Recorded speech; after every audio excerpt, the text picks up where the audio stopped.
Good morning, it's Corrine. I'm obviously coming at you from a different place this morning. This is where I'm staying on the lake. This is a place where I've come since I was a child, and it's one of the only place left in my life that exists since I was a child. Those rocks out there, as a kid, I used to sit at the end of them and read a book and stick my feet in the water and look at the mountains a lot. It's interesting because they say that INFJs are not nostalgic. And I'm not sure if it is nostalgia or not, or they say they're not nostalgic because they're so forward thinking. But I have to say, there's something important to me about long-lasting things within my life. And I think it's, part of it might be a little bit of a nostalgia, but I really think it's more stability. I think as an INFJ, especially with my FE, especially as an empath, and when I think of myself as an empath, I think of myself as having a lot of, that FE, developed FE, is that feeling that we want a comfort zone. We want a place where we've been for a long time that we want to come back to for like safety and comfort. And for me, this place is like that. And so I'm sorry I haven't had a video in a while. I was trying to get away. And also I wasn't, I don't video until I feel like I really have something to say. So unless I feel this urge and this need to watch video or to do a video, then I'll come out and do one. Now coming to this place is always a bit of a challenge sometimes, because this is a family home. This is a place that was my grandfather's. It's a cottage on the lake, and so when I come here, I very often have to deal with my family of origin, and so this time I was here. Now they've left, but I was here with my brother and with my niece, who is a wonderful girl. I really love her, and but my brother is always a bit of a challenge, and just like my parents, who I had said they're SJs, and they're very set in their ways. My brother has pretty much adopted their philosophy on life, so I have to deal with him when I'm here, and I really hate the fact that the moment he leaves, I feel so much more relaxed and I feel better.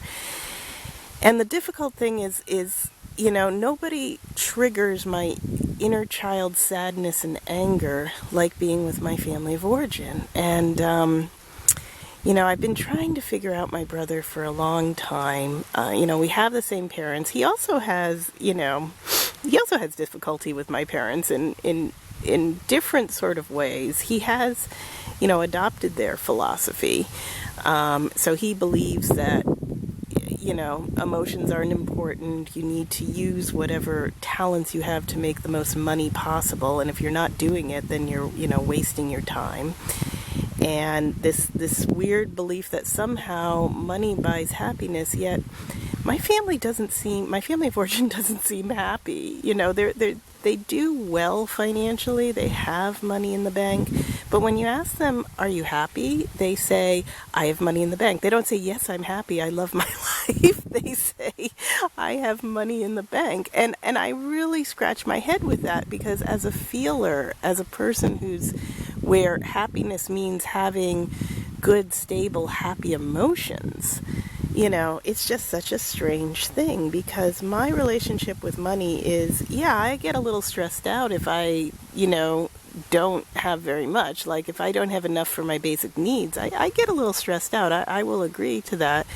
But once my basic needs are met, money is just icing on the cake of life. If I have some, awesome, yay, I can do a little bit more, but I'm just not somebody who puts a lot of value on material things. I put a lot of value on, harmony, on everybody getting along, on that feeling of, warm, fuzzy comfort within your soul.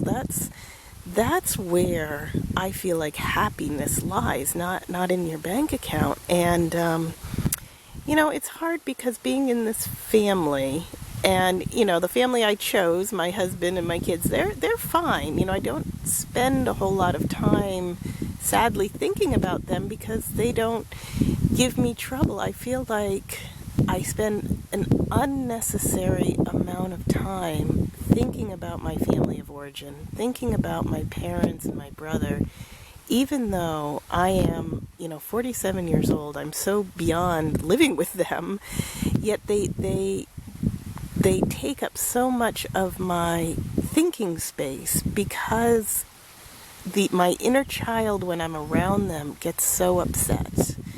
Because there's a certain amount of devaluing going on against me when I'm in their presence, because they see me as being very, having a lot of gifts as far as, being very academically smart. I always did the best academically in my family, so there was this, supposedly this great potential. And when you use the word potential, they mean making a lot of money. So they feel like I've wasted my life, and I had to sit and listen to my brother tell me yet again for the millionth time about how I'm not living up to my potential, which frustrates my inner child, which makes me wake up upset and not knowing what to do about it. You wake up and you have the feeling of incredible discontent. And I do realize that I do need to. One thing that actually really helped me this morning when I woke up pretty discontent was I went back and listened to my old videos, and it actually calmed me down. And I think, it's interesting. They say with INFJs to write stuff down and then look at it again, because that's sort of how we understand our FI. Like, we have no idea what we're feeling. We know that there's something wrong, but we're so tuned into everybody else's feelings, and we're so busy trying to make everybody else happy that we are, not in tune with our own unless we bring it in from outside, unless we bring it in through our SE, process it through our intuition, and our internal thinking, and then we're like, oh, now I understand what happened. So, I can't tell you enough how much these videos, and I happen to post mine on YouTube because I'm hoping that they might help somebody else as well. But you don't even have to do that. Just go out with your camera and and talk into it and put it on your computer and then listen back to it. You don't have to put it on YouTube if you don't want to. Just listen back to it, because you'll get a lot of wisdom from yourself. And sometimes I realize I forgot about a lot of these things I already said to myself, and I get into these negative loops, and I need to almost listen to myself to get out of it.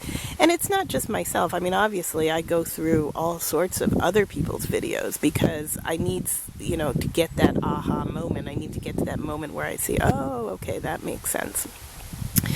And another thing that helped, while I was here with my brother and feeling triggered and feeling, not comfortable in his presence, is I actually got him to take the Myers-Briggs test. I said, and the funny thing is I thought he was an ESTP. I was so, he's very good at making money. He's very smart at making money. He was never, when we were growing up, he was never academically smart. I would, out test him like crazy. I would always get good grades and he would struggle, but he has this very practical kind of mechanical mind. He's good at fixing things, and he has a real motivation for money. Money means something to him, and I guess part of my situation is it just doesn't mean that much to me. It it's there for basic living, but I don't feel anything for money the way other people in my family do.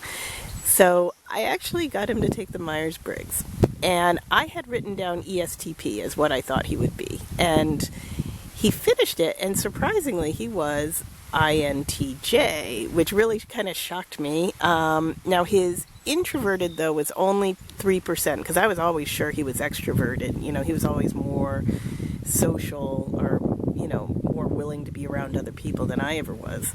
So, so it came out introverted just 3%. So, I think, and here's my theory after looking at all this, is I think he's probably introverted just a little bit, maybe around, groups of people or acquaintances, or maybe around his work, something like that. But, certainly when he's with family, I'm his younger sister. He's not much older than me. He's only about 2 years older than me. So we had a pretty competitive relationship growing up, trying to get our parents' attention and that sort of thing. But he was here with me and with his daughter.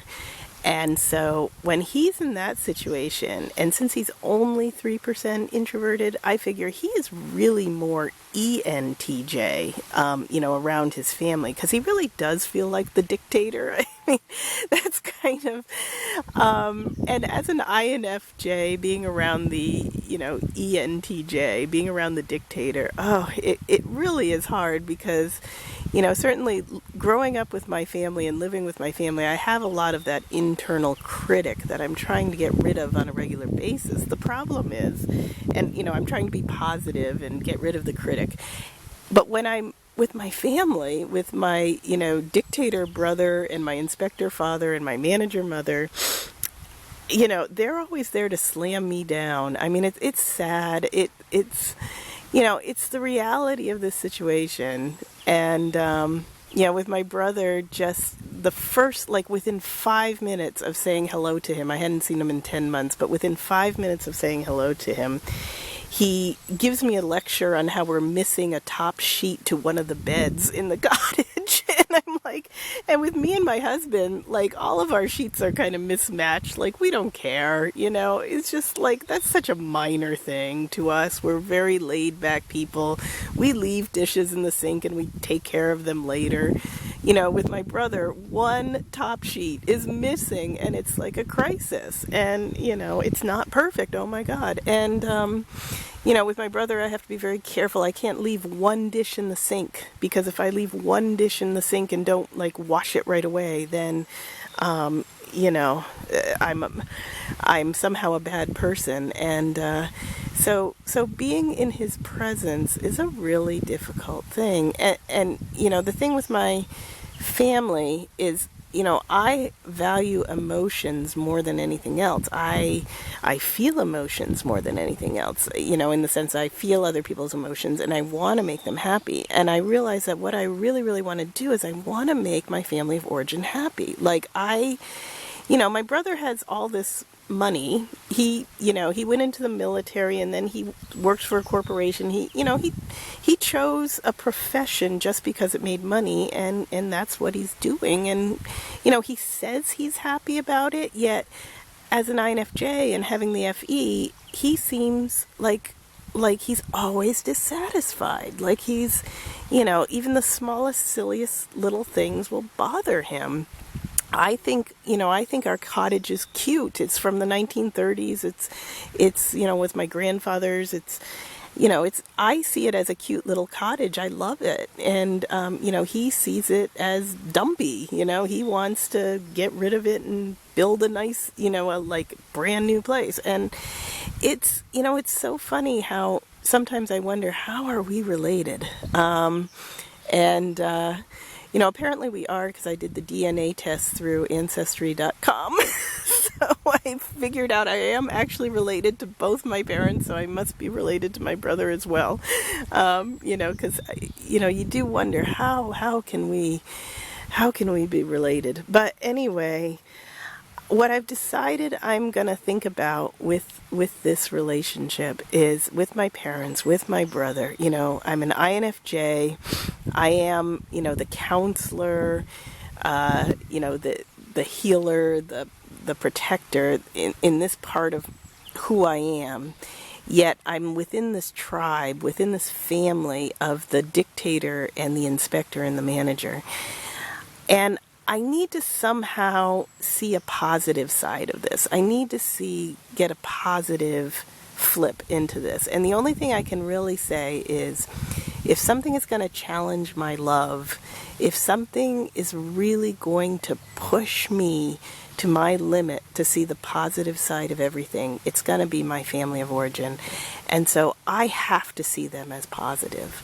Because if I don't, they will make me crazy. And I really, there's some people who cut off ties with their family. And there's been times when I've thought about it, because my inner child is just feeling so persecuted and so abused in their presence. I already, I feel like they're the ones who put the critic there in my mind. And then, every time I start to feel some self-esteem for myself, they're there to try to throw it down.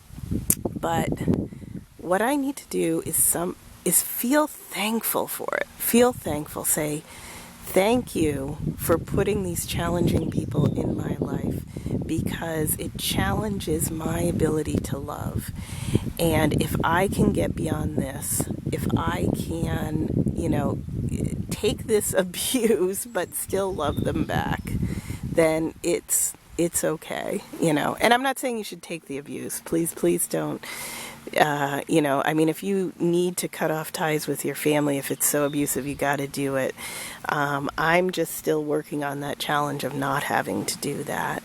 I just need to love them for exactly who they are. Okay, so I'm going to leave it there. Have a wonderful day. Love you. Bye.